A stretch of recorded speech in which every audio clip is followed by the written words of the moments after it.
Hey guys, today I'm going to explain a sci-fi and fantasy show called Love, Death and Robots, Ice Age. A young couple lives into their new apartment. As Rob, the husband, brings a few boxes up into the house, his wife Gail tells him about a funky old refrigerator in the corner that the landlord left behind.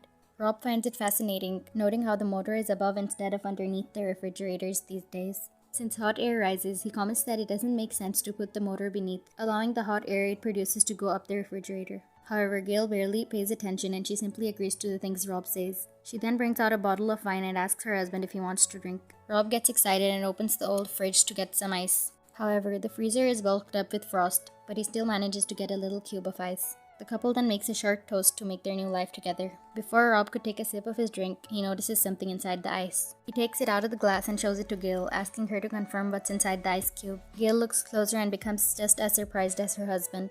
Wanting to confirm what she saw, Gail grabs a magnifying glass to inspect the ice cube closely. Surprisingly, inside it is a miniature mammoth with spears in its body. Gail wonders if there are more of these things in the freezer, so she opens it. With this, Rob takes a peek and comments there's a lost civilization in their refrigerator. True enough, the freezer contains a miniature working medieval city. Everything inside moves so fast with the little people going through their day normally, unaffected by the two giants hovering near their city. In disbelief, Gail claims that what's happening doesn't make sense and Rob agrees. She then clarifies that they're seeing an early medieval city when woolly mammoths died out sometime in the late Neolithic period.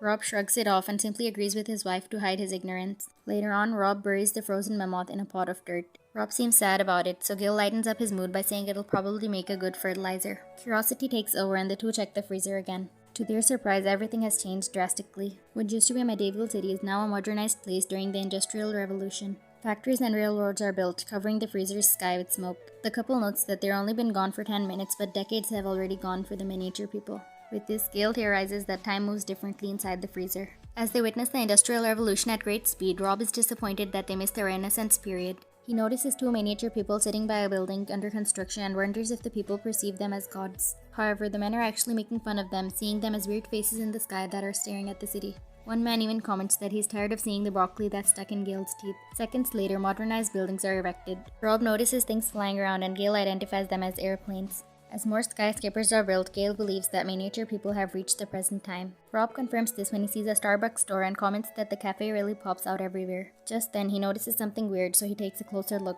Suddenly, a missile falls into the middle of the city and explodes. The explosion blinds Rob, making him back away and fall onto the floor. Gail helps him up and tells him to calm down, but Rob panics, exclaiming that tactical nukes are exploding in their freezer. However, Rob's face is red as a tomato and Gail could barely keep a straight face. As the freezer explodes with huge nuclear bombs, Gail hands a shiny toaster to her husband, letting him see what the heat from the explosion caused his face to glow red. Rob groans, but then he notices that the situation in the freezer just became worse. The couple stares at it as they hear screams, gunshots, and explosions. With this, Gail closes the freezer and says that the people can't possibly outgrow war in a couple of minutes. Hearing this, Rob asks what they should do, and Gail responds that they should order pizza. Later that night, the couple has pizza for dinner while they wait for the situation to die down. An hour has passed, and Rob recommends that they should check out the freezer. He hopes that the miniature people had a chance to rebuild their city, but Gail gently tells him that they need to embrace the possibility that they didn't make it. Still, Rob goes to the freezer and opens it anyway. To their surprise, the freezer glows with luminous cities and flying cars. Gail claims that it looks like Emerald City, but with less emerald and more futuristic devices. The sight of this makes Rob ecstatic, marveling at how beautiful everything is. Suddenly, a building emerges right in front of them and Rob jokes that it looks like an adult toy.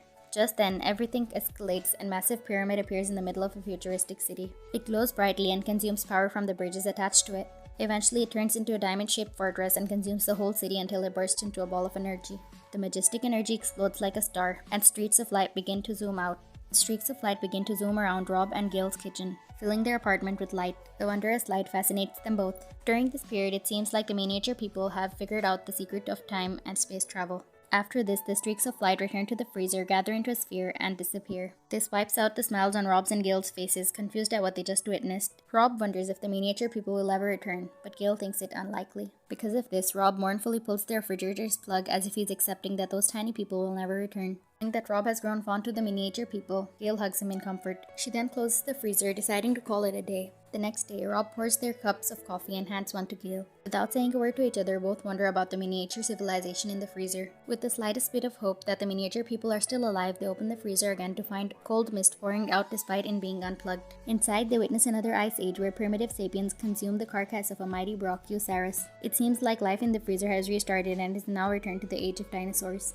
then Aurora alerts the sapiens of the arriving Tyrannosaurus Rex. The sapiens run as one is caught between the dinosaur's teeth. The last sapiens tumbles with the T-Rex closing in, longing for this kill.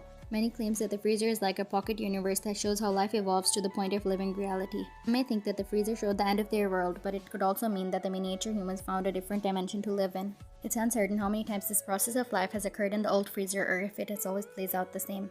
The previous owners may have seen life bloom and die repeatedly, eventually getting bored of it, thus leaving the extraordinary freezer behind. Although the show never revealed who created life inside the freezer, an episode titled God Serengeti by Oat Studio might just suggest who did. A herd of elephants travels across a field, but their field is on a table in the middle of a mysterious man's study. The old man doesn't pay attention to this as he's busy reading a book. His butler, Jeffrey, asks how the book is, and the man comments that it's too technical, adding that he prefers chaos. Still, he likes a recipe for a black hole from the book. He turns his attention to the little beings in his pocket world and laughs at a miniature man who's rubbing two sticks together. Suddenly, the Homo sapien discover how to make fire, and Old Man is enraged. He complains that he didn't say those people could do such a thing because he's supposed to give fire. Jeffrey notes that the current time period is over 200,000 years before they're supposed to give them fire. Because of this, the old man orders Jeffrey to put the fire out, so the butler blows into the table, creating the wind that snuffs out the flames. Still, the old man is pissed, so he tells Jeffrey to put them back into their caves. The butler obeys, so he triggers the elephants to stampede towards the humans, forcing them to hide. After it's done, the old man is still annoyed at what just happened, so he plans to shrink the brains of tiny beings to prevent them from making their own choices.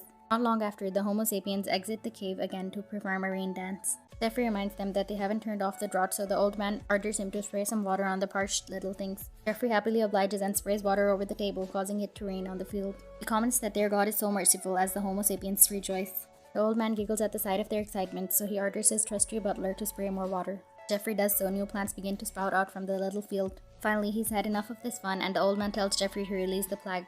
Butler hesitates, but the old man is adamant about ending this little game. With no choice, Jeffrey opens an antique box and takes a fancy bottle from it. With furrowed brows, Jeffrey sprays this over the Homo sapiens, and one by one, the people collapse as they take their final breaths. The old man simply watches this from over his book before continuing with his reading. The story about creation depicts God as both merciful and unforgiving. While he provides water for the trusty beings on his table, he also takes their life in a snap once he's tired of watching them. Both Love, Death, and Robots, Ice Age and God, Serengeti presents their own versions of godlike beings.